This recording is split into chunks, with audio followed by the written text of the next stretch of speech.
딜라이브 서울 경기 케이블 TV 경동 뉴스 시작합니다. 양평 용문 화상 경마장이 재추진되고 있습니다. 추진위원회가 구성돼 지역 주민들에게 공식 의견을 발표하는 자리를 가졌습니다. 인천 송도에서 남양주 마석까지 연결되는 GTX B 노선에 대해서 예비 타당성 조사 면제를 촉구하는 기자회견이 열렸습니다. 기온이 낮아지면서 화재 발생 빈도가 급격히 높아지고 있습니다. 화재에 대한 각별한 주의가 필요합니다.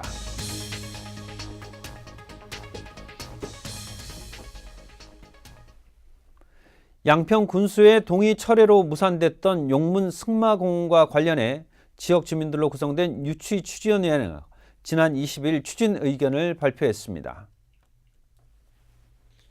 유치추진위는 양평 군수의 동의 철회에는 지역 주민들의 모든 의견이 반영된 것이 아니라며 승마공원 유치를 위한 활동을 공식화했습니다. 또한 화상 경마장이 불법 시설이 아닌 합법 레포츠 시설로 레저세와 일자리 창출 등 지역 경제 유발 효과가 크다고 주장했습니다. 현재 마사회는 지난 15일부터 오는 30일까지 경기 지역에만 막권 장애 발매소 및 승마공원 재공모를 발표했습니다. 용문 승마공원 유치추진위원회는 마사회의 재공모에 지역 주민들의 의견을 모아서 지업체의 신청을 독려하려고 했습니다. 유치추진위원회 문영선 부위원장 전화로 연결했습니다. 네, 안녕하십니까? 예, 안녕하세요. 네, 추진위가 밝힌 이 승마공원으로 인한 장점 중 몇 가지를 좀 짚어보려고 하는데요. 먼저 레저세가 현재는 10%고 또 앞으로 15%까지 늘어날 가능성이 있다고 하셨는데 금액으로 보면 어느 정도의 효과입니까? 네, 지금 금액으로 보면 지금 마사의 추정으로 약 5천억 매출을 보고 있습니다. 그럼 10%면 500억이고요. 예, 그러면 지금 15%까지 상향 조정될 계획이 있는 걸로 알고 있는데 그러면 750억 정도가 되지 않을까 생각하고 있습니다. 네. 그런데 그 레저세가 전부 다 양평군으로 오는 건 아닌 것으로 알고 있습니다. 그러다 보니까 이 레저세 외에 또 다른 경제적인 효과가 필요하다라고 보고 있거든요. 또 다른 원인도 있을까요? 또 다른 그 유동인구에 따라서 하루에 약 5천 명 정도가 최소한 찾을 거라고 보고 있거든요. 그러면 3일 동안에 한 15,000에서 2만 명 정도를 지금 추산하고 있습니다. 그러면 그분들이 다 용문에 있어서 돈을 쓰진 않겠지만 그래도 적어도 20-30%는 뭐 밥을 한 끼 사드신다든지 여러 가지 경제적인 효과가 기대되지 않을까요? 저희들 그렇게 추산하고 있습니다. 네. 현장에서는 일자리 창출에 대해서도 언급하셨어요. 어느 정도 일자리가 생기고 또 어떤 종류입니까? 지금 그 주최 측에서 저희들한테 제시한 거는 약 150에서 200명 정도의 고용 창출을 약속을 했다고 보시면 되고요. 뭐 네. 셔틀버스부터 시작해서 발매원, 청원경찰, 컨벤션 센터가 들었을 때 거기에 상주하는 인원들 해가지고 그 정도로 저희들이 파악하고 있습니다. 네.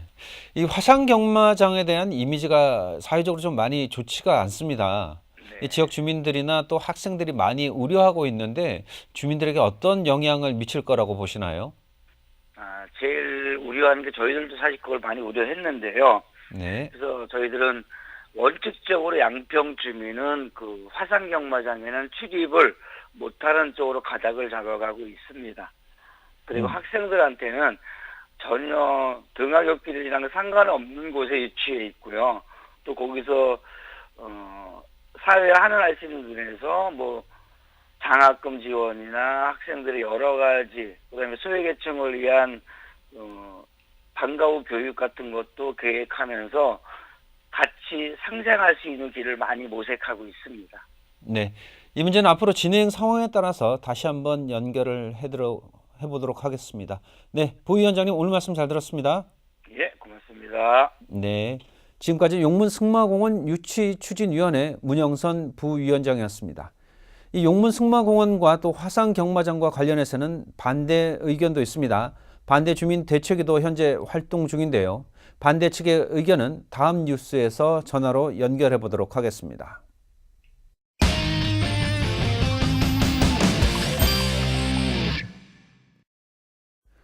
남양주 마석에서 인천 송도까지 운행되는 수도권 광역 급행철도 GTX B 노선에 대해 예비 타당성 조사 면제를 촉구하며 관련 지자체장들이 국회에서 기자회견을 가졌습니다.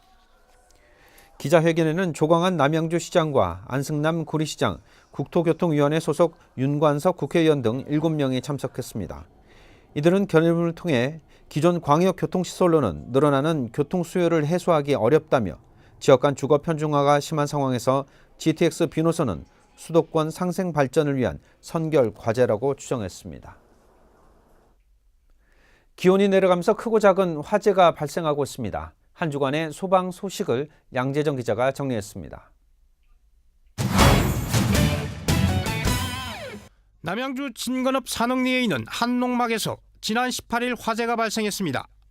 소방당국에 따르면 최초 신고자 이모 씨는 차량 운행 중 농막에서 불꽃과 연기가 보여 확인해 본 결과 건물 좌측에서 불꽃이 일어 갑자기 건물 전체로 번졌다고 진술했습니다. 다행히 건물 내부에는 사람이 없어 인명피해는 없었습니다. 소방당국은 소방인원 30명과 장비 12대 등을 동원해 화재를 진압했고 현재 화재 원인을 조사 중이라고 밝혔습니다. 또 남양주 다산동의 한 도로에서도 차량에서 화재가 발생했습니다. 소방당국에 따르면 운전자 최모 씨가 마트로 가던 중에 운전석 시트 쪽에서 20cm 정도의 불꽃과 함께 연기가 발생해 대피했다고 밝혔습니다.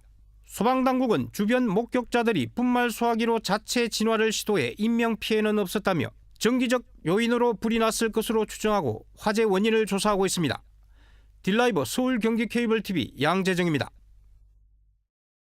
이어서 지역의 간추린 단신입니다. 남양주시 별내행정복지센터는 수능 이후 청소년들의 일탈 행위를 막기 위해 민관 협동으로 유해업소 정화 캠페인을 실시했습니다. 여주시 지속가능발전협의회는 영릉 걷는 길 벽화 그리기 작업을 마무리하고 주변 환경 정화 활동을 벌였습니다. 하남시 보건소는 하남 로터리클럽 후원을 받아 저소득 독거노인 40가구에 사랑의 김장김치를 전달했습니다. 구리시는 보건소에서 활동 중인 세계 봉사단 자원봉사자 100여 명을 대상으로 워크숍을 개최했습니다. 뉴스를 마칩니다. 시청해 주셔서 고맙습니다.